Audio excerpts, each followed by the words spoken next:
It is what it is, Saturday night drive.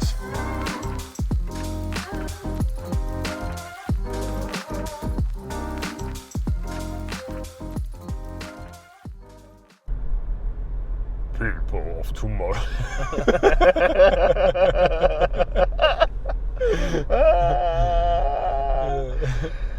Everybody, it's the It Is What It Is Saturday Night Rise, mes amis, and we are live again. It's a very shitty night tonight. It's Yes. raining, it's yucky, and summer has fucked us over once again. Yeah, and But you have summer tires on your car, and I'm scared do. for life. yeah, I'm but my tires are great. They are. No, They I are crisp. almost had this incident yesterday. So yeah, I'm still a little bit paranoid about all that rain. Yeah, you had a cold brown, I would say. Yeah, I shat myself, to be honest. Yeah, but there was a tiny angel above you and protected Yeah, you, my friend. I was protected. It was And my second fucking birthday yesterday. Yeah, and I'm fucking happy that you're still Yeah. here. So, be careful when driving on the Autobahn or highway when it's raining.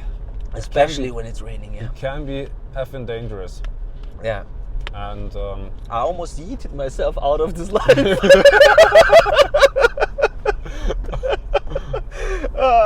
you were that Fucking close yeah, as I was just a like, major yeet, fuck up. and I was gone.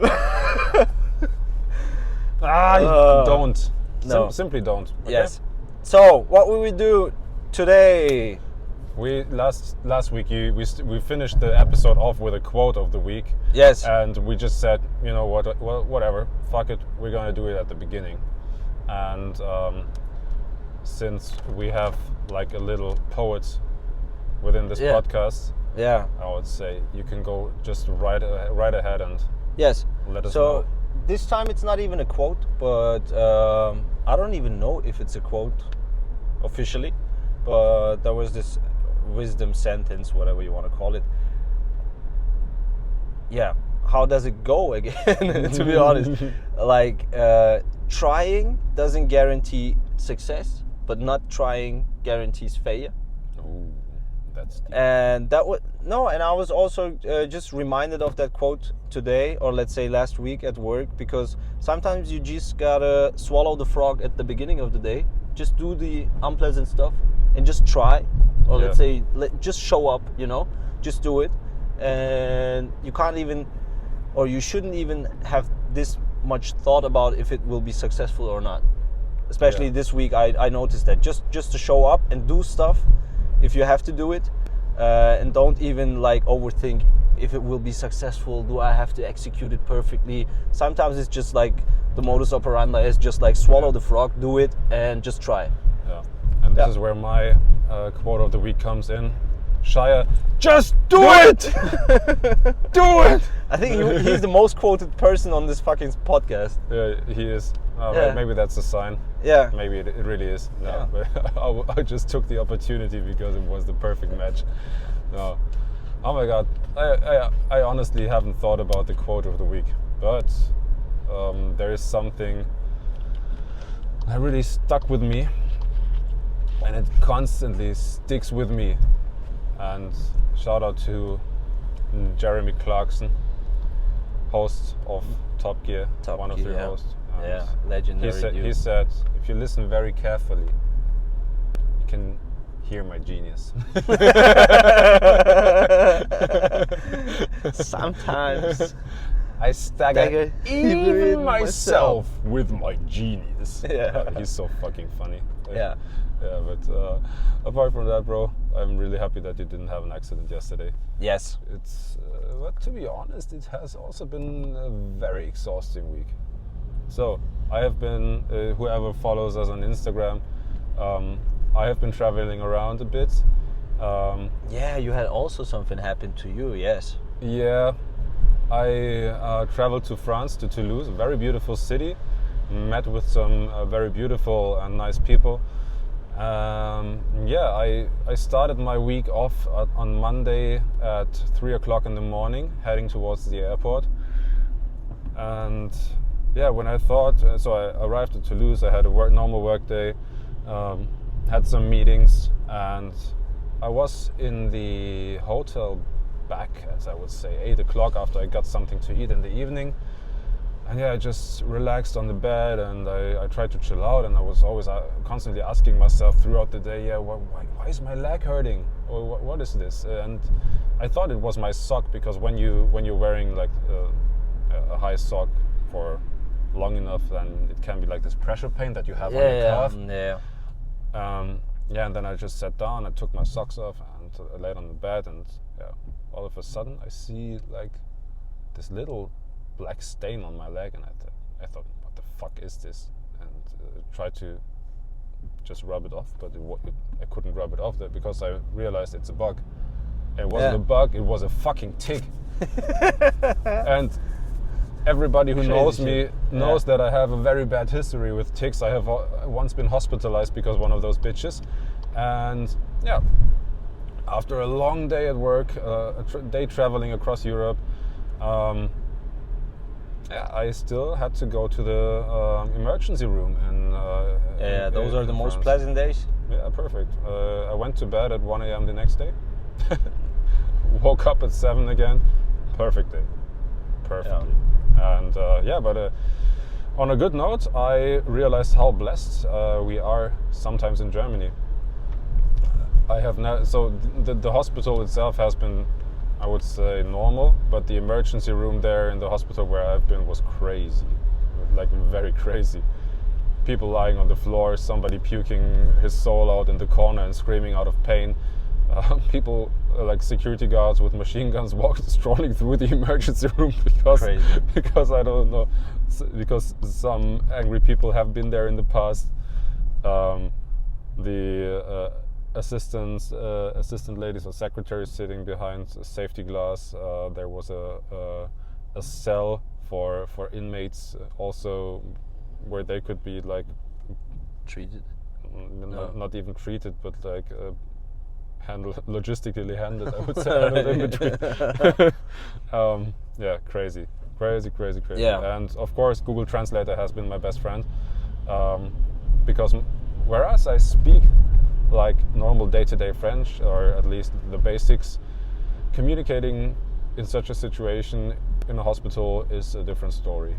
And if you start with English, they don't want to, at least with some people I had the impression that they didn't want to understand me, but I was fine in the end. Now I'm taking antibiotics for the next 2 weeks. That's enough for my shitty story. For all the ticks out there, fuck you. Yeah. No, I'm glad that you're like really healthy. That you're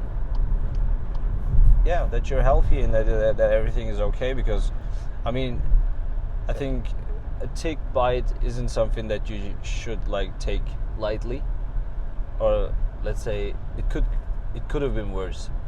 Let's put it that way. So I mean, I'm actually glad that you're okay, and that you notice it fairly soon enough. Yeah, but don't brag about the healthcare system here in Germany, because we might have some American fellows who are listening, and we don't want to get them jealous about universal healthcare and stuff. So it's actually quite good in Germany, but but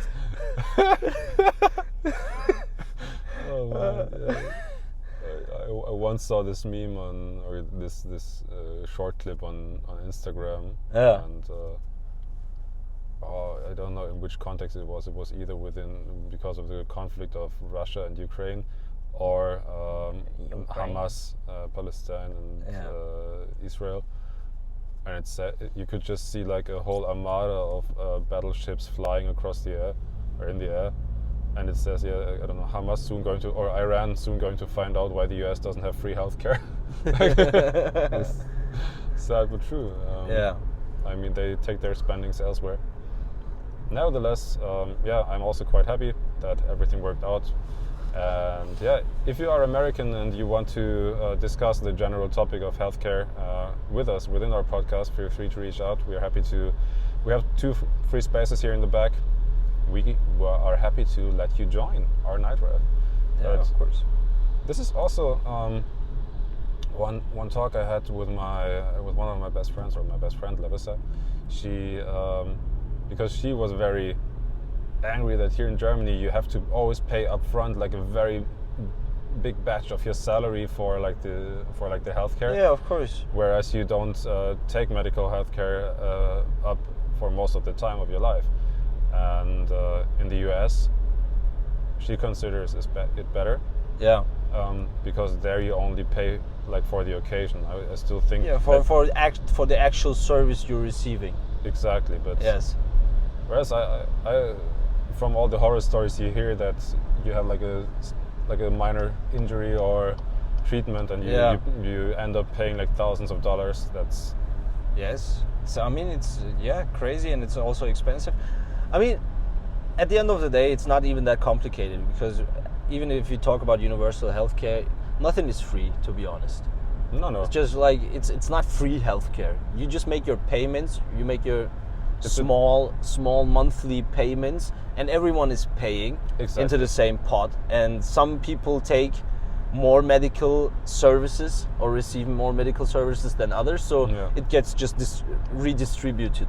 Yeah. You know, whereas in America you actually pay for the service you receive. Yeah, and you have to come up for it yourself. Yeah, of course. But yeah, I think I don't know. What's better? If you have money, yeah, America's better. Yeah. If you don't, maybe not. Yeah, that's exactly what it comes to. Like, really, also the perspective of what people are wishing for depends so much on the situation they're in. Because even if Larissa, I think Larissa said that, right? Yeah. Even if she says like it's so much better in America, right now maybe where she earns money, it feels that way. But if you would have asked her probably when she was a student and didn't have that much money, she would have probably said, maybe she would have said, yeah, it's nice that we have like this universal healthcare, because I don't know, Larissa. I'm just saying. Shout out maybe. to you. Yeah. I mean, she's so straight in her views that I'm pretty sure that even during university she wouldn't have changed her mind about this. But nevertheless, it's. But I wanted to. I didn't even want to give an example about her, but most of the time people change their views depending on their income or their status. Yeah, you know, people who are like really defending universal healthcare where they don't have much money, and when they actually acquire more money, they're like, nah, why am I paying for the services other people, and why am I not billed for the actual service I'm receiving? So it shifts. Yeah, but it's controversial, because if you have more money, you don't care that much, obviously. Usually you shouldn't, but yeah. Rationally thinking. Yeah, but also the most wealthy people I know are the biggest cheapskates, so yeah. They care. Kinda. It has some truth behind it. Yeah. They don't like wasting their money, so yeah. Except Mark Zuckerberg buying like a multi-million the same fucking shirt again and again for fucking overly expensive. But he's a lizard, so it's we can't say that. We're on his platform. We said it for the fourth time, I think now. But no, he bought like a new yacht. he bought a new yacht, so this is where all the savings on the t-shirts go into. Yeah. Most definitely. Yeah, but rich people, they are doing weird stuff. Yeah, rich people doing rich people stuff. Yeah. What is rich people stuff? What is rich people stuff? Golfing, brother. I never understood it. I don't know. Playing golf is a rich people activity. The moves, they look. Yeah. Have you ever seen Donald Trump playing golf? The posture, everything looks so unsporty. Yeah. Definitely. I mean, if you take like the most athletic golfers, it still looks kind of weird. Kinda, yes. It's very technical. It's Tiger Woods, but I would not, brother. Like, I would not play golf. He will play probably something different. Yeah. Yeah, but it's. But like for a behavior, what is like rich people stuff? What you mean? Like rich people stuff? The rich people laugh. No. Yeah, for example, like rich people have like,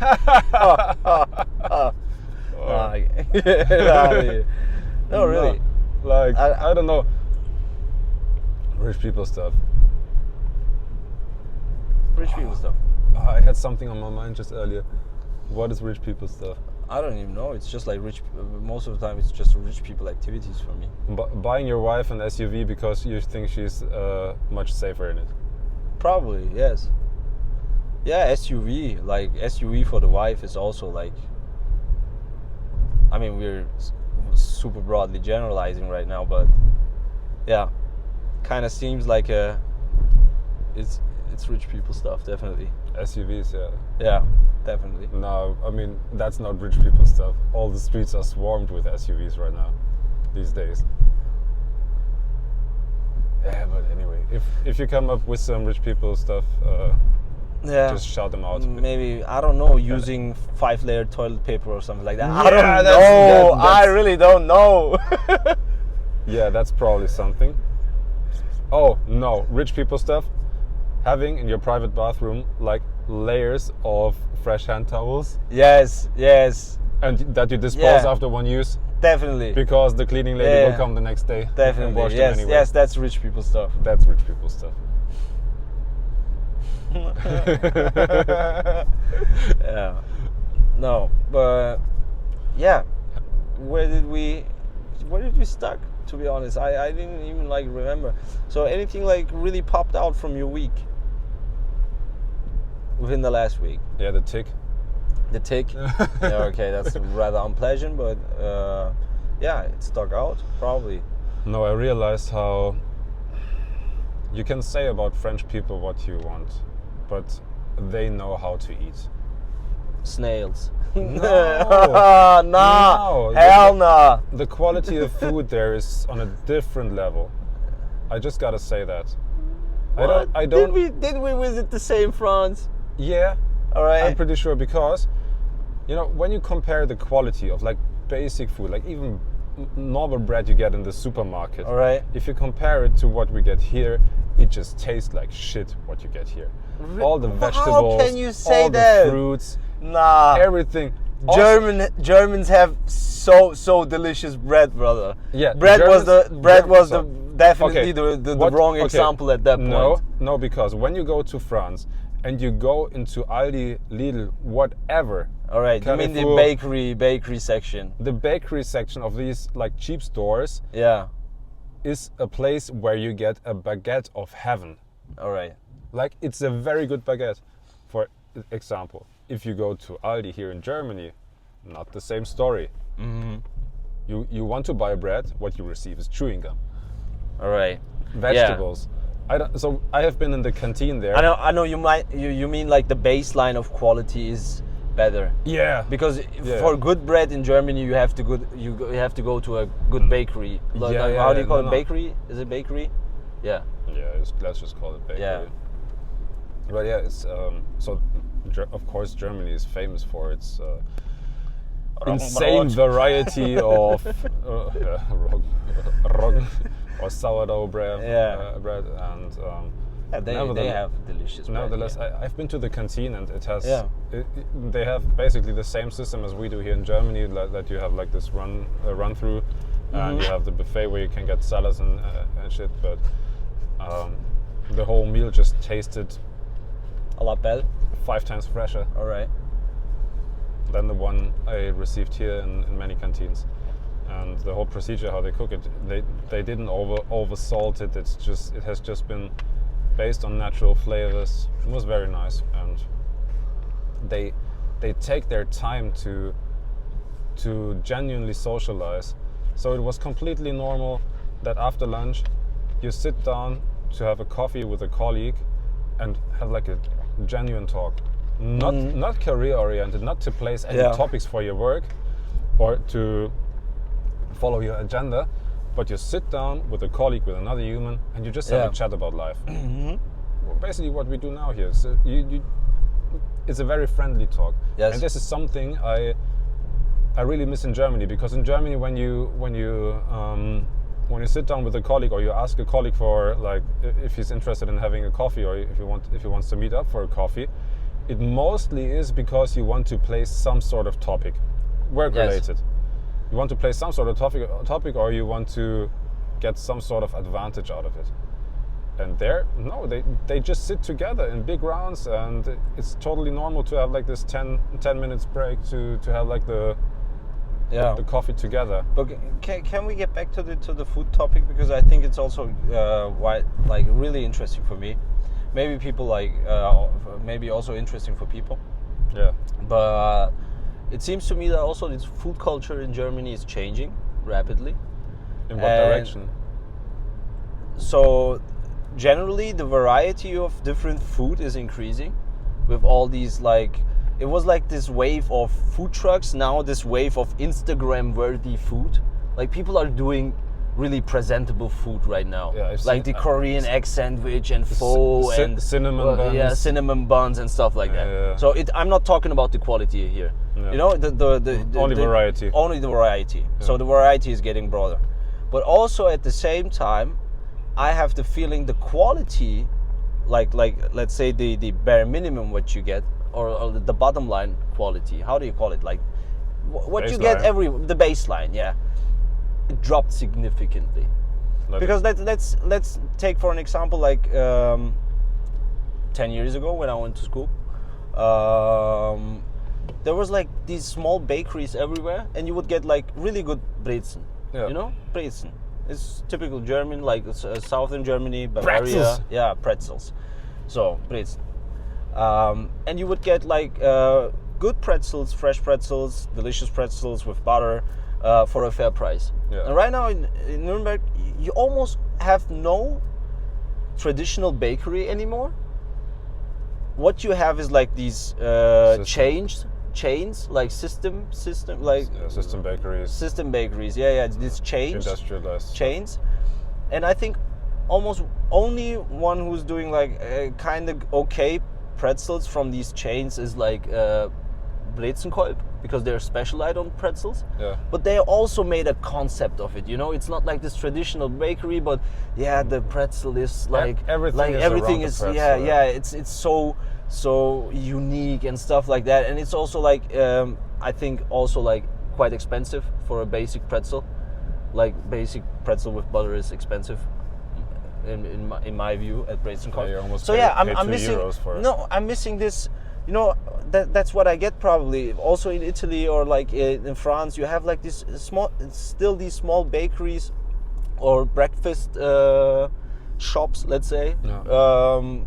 These small traditional places where you can just get like a quick espresso or a coffee, and also like complimentary with that some baked stuff, which is like affordable and delicious. And that's what I'm missing, for example, when we talk about quality of food in Germany right now. Yes. You know, and I have like the feeling, the quality, let's say the baseline for the quality of food has dropped significantly.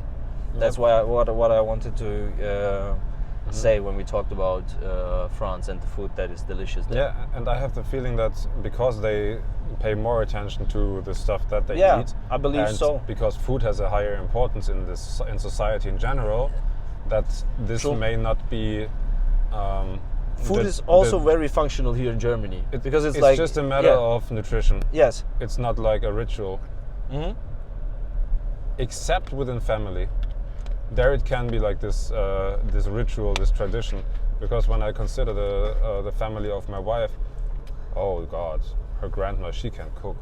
Serious. Oh, let's make a hypothesis, or let's say make it an example. So I guess if you are in France and you want to, there is like this bakery on your way to work. Yeah. And you go there. The first time the baguette is not good. It doesn't taste good. I assume they wouldn't go there a second time, but let's say they go there a second time and it's still not good. I highly doubt they will go there a third time. No. But I can imagine in Germany, or let's say I've seen it, people don't even complain about bad quality that much. No. They know, like, take it. Yeah, they know this is the bakery that's on the way to my work. I have to leave early, so I just go there, take something with me, and even if it doesn't like satisfy me regarding the taste, it fills me up. I will go there again, because it's like the most convenient way in the functional matter, you know. Yeah. It just like it's nutrition, it doesn't have to taste super good, but it's on my way to work, so I will go there a second time, a third time, a fourth time. Yeah. So of course the quality drops significantly because no one is actually taking actions or complaining even about the quality. Yeah. You know? Yeah, you get rewarded for just being in the right spot and not. You get rewarded for being mediocre. For just being in the right position of somebody's route. True. And I have also seen it so many times in restaurants when the food is obviously bad, overcooked, or you find something in your food that's not supposed to be there. And people just then protecting the restaurant. Yeah, no, I don't want to complain because it can happen. No, if you are running a business and that's your like professional source of income, and you should know. You should. Yeah. If your it cook shouldn't happen. If your cook fucks up. Yeah. Either your cook is a professional. Yeah. And wants to know the feedback. If not, if he's a crook, then at least the owner should know what happens. I mean, you don't have to be an ass about it, you know, no, obviously, but you can and you should be able to express honest express your feedback. Yeah. You don't have to be cocky and say I want a refund or anything. I wouldn't expect that. But if you are in a decent restaurant and have like a proper customer service, they would at least offer you, I don't know, something different to eat, or the same meal cooked freshly again. Yeah. Or if you don't want this, then maybe a refund if you haven't eaten like half of it up already. Yeah, but also, now the part comes, because people don't deliver that much feedback, sometimes how business owners are handling feedback is also like kind of not okay, or let's say suspicious for me. Yeah. I mean, I can just maybe like mention the story we had. So there was this one coffee shop here in Nuremberg. It was like new, and Tim and I went there to have an espresso. And I don't like my espresso sour, like, because an espresso can be a little bit more bitter or a little bit more sour, regarding if it's fruity, chocolatey, whatever. So this guy served us an espresso, and we were just fair, not even like an ass, but just saying, hey, this espresso is for my taste buds, it's kind of sour. So he was not like, yeah, I get it, it's so unfortunate that it doesn't taste you, nothing like that. He was like, he tried the espresso himself, and he was like, no, the espresso should be this way. And I was like, dude, it's my fucking taste buds, you know. I paid you money to get actually something that hopefully tastes good for me, and I'm not even being an ass about it. I'm just giving you this honest feedback that it's, for me, it's too, let's say, too sour, and you can't even like accept this feedback. Yeah, and what happened? We never went there again, but still. If I remember correctly, he even asked us how we liked it. Yeah. And he couldn't take the feedback. Yeah. Oh, that's of course. cool. Yeah. Now I remember, we didn't even like proactively like deliver the feedback, but he asked us how we thought that the espresso was. Yeah. Yeah. But regarding the answer, he was not that satisfied, to be honest. Yeah. But if you work in a B2C business, you really need to care about your customers and also value the customer's opinion. There was this one rule I learned, even like in the profession, and I think it's helped me a lot. What you should do when people give you feedback, first accept it, and then share your own opinion if appropriate in that moment. So you don't have to really agree with that person, but first of all, you have to let this guy feel heard. Like, okay, I accept it, I heard your feedback, you know? Yeah. And then you can still say that you agree with it or that you don't agree with it. But in the first place, like, when I give you feedback, I want you, like, usually I want you to have at least listened to my feedback. Yeah. But I mean, it's very hard to dissect something right away in the moment where it happens. But without pride or anything, I think the best thing, if you can do it, is neither be a yay or naysayer. So just be neutral about it and try to really dissect what of this information that I just have been handed over is valuable for me. Yes. And what can I learn from? Yes. And what is not relevant for me, because it's also important to know what is not relevant. Some people try to bullshit. I genuinely know people who complain in certain areas where it may be shopping or food services, Yes. only to get a refund. And I think that I only know a few, and I'm pretty sure there are many people out there that handle it that way. So as a business owner, you should have a bullshit radar and see whether somebody tries to fuck with you or not. Definitely. But I think once you have that, it's very I important agree. to. But on the other hand, generally speaking again, I noticed that it's really not that easy for a lot of people to give and receive feedback in a good way, or like in a good manner. So there was this book, I don't even know, which had a whole section about how to give proper feedback and how to receive also Yeah. feedback properly. And it had some points I can't really recall, and I tried to like actually dissect it and analyze it in my professional life, and I could see that it's actually true that a lot of people can't take positive feedback as it is meant. Positive feedback doesn't mean like you saying, blushing and saying yes, but it should be more like, how can I get this message across that this person is actually dissecting what I'm telling him right now, what is positive. So it's kind of complicated. It's not even criticism, but also the positive feedback. So there are like these nuances to feedback, giving feedback and receiving feedback. And it was so super interesting to actually see that if you don't actually actively engage in the feedback process, but it's more like just, I just heard you. It's you're gaining nothing from the feedback. Yeah, it's very funny because feedback is a very difficult story. Yes. It's like an own language. So there are these cherry blossomers who try to coat everything with powder sugar. Yes. Even negative feedback. Mm-hmm. And there are these artillery authors who try to destroy everything. Yes. Even in positive ways. So even if they try to give positive feedback, they annotate it to some sort of negativity or express it in a negative way. Certainly, there are these funny guys who can't even like give feedback, positive or negative, without staying while staying serious. They always have to make it in a funny way, like in a more entertaining way. Because they're like actually feared to give like straight in a feedback in a straight manner. They always have to do like it was like jokingly. Yeah. So there are like really different types of people how they give and receive feedback. Yeah. But in the first place, you need to stay authentic. Yes. And you need to value your as Mike your Tyson said, other. you're a piece of shit. Yeah, that's authentic. But in this moment, I'm pretty sure the audience hasn't seen this video. Yeah. But he has been brutally honest. Yeah, he was so honest. So there was this reporter.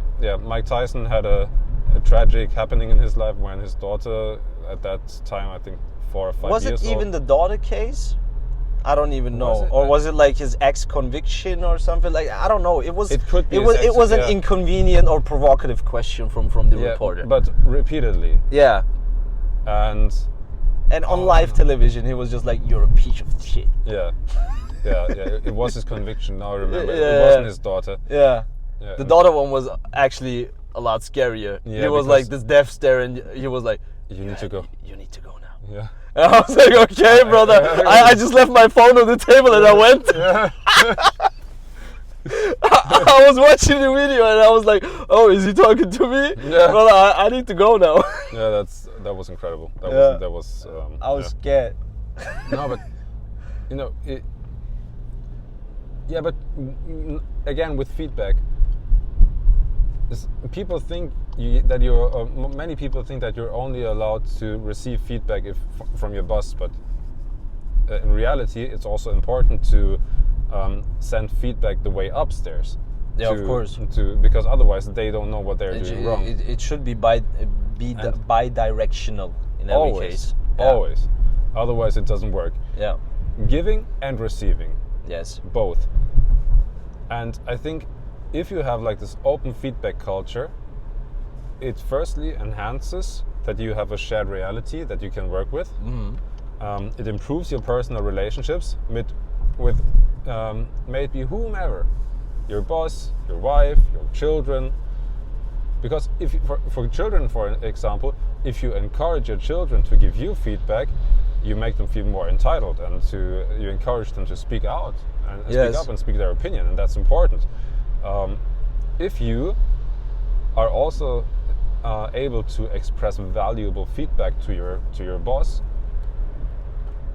he or she will realize, okay, that may be a valuable person and reflected person, and will consolidate your advice in other certain situations. And when you then try to improve the process of giving and receiving feedback, if you don't understand it, ask for, what do you mean exactly by that? Could you give me a specific example how I could improve that's what that I meant with opinion? Dissecting actually the message of the feedback, you know? And it's hard to do that in that moment, but if you work towards improving that within the course of time, you will absolutely benefit from it. It will change the complete game plan for your life. Yes.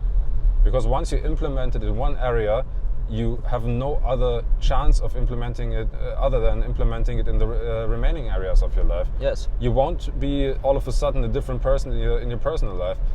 And it can also face you with certain challenges, because not everybody in your surroundings will be on the same level of giving and receiving feedback anymore. But you have to train with your environment, with your loved ones, with your... You should, yes. So that's... Feedback is a... hell of a thing, as we learned today. Like, what else? Yeah, I don't know. Yeah. Like, hell of a thing, Usyk Tyson Fury fight. Let's wrap up the feedback stuff, because this was the last thing I wanted to actually mention. We had Mike Tyson and stuff like that. So the Usyk and Tyson Fury fight is coming up. Okay. I think they're fighting tomorrow night. I have no Saturday idea. night. Could you give me like a quick brief what is happening? Yeah, just the heavyweight. They're fighting for the heavyweight championship title, or let's say, I think it's 4 belts at the same time. Like the winner gets 4 belts. From 4 different divisions at the same time, so it's a quite big match. It's Tyson Fury versus Usyk, and yeah, I think it will be a super entertaining fight. I want to watch it. Let's see if I will be fit enough to actually,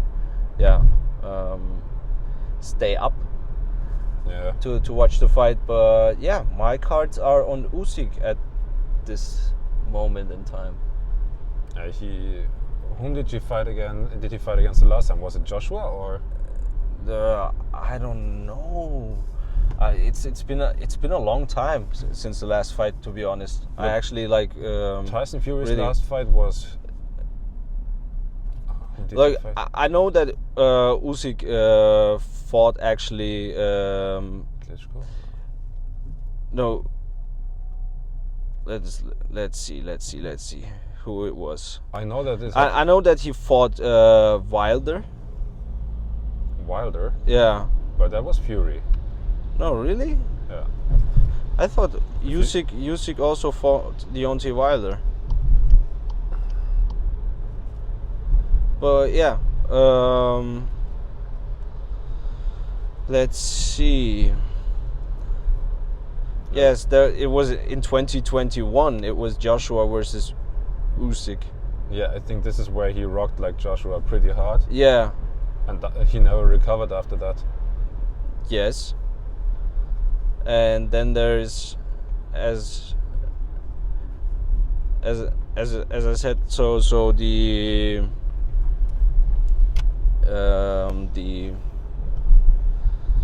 but I thought 2023 he fought also against Wilder, but maybe I'm just tripping right now.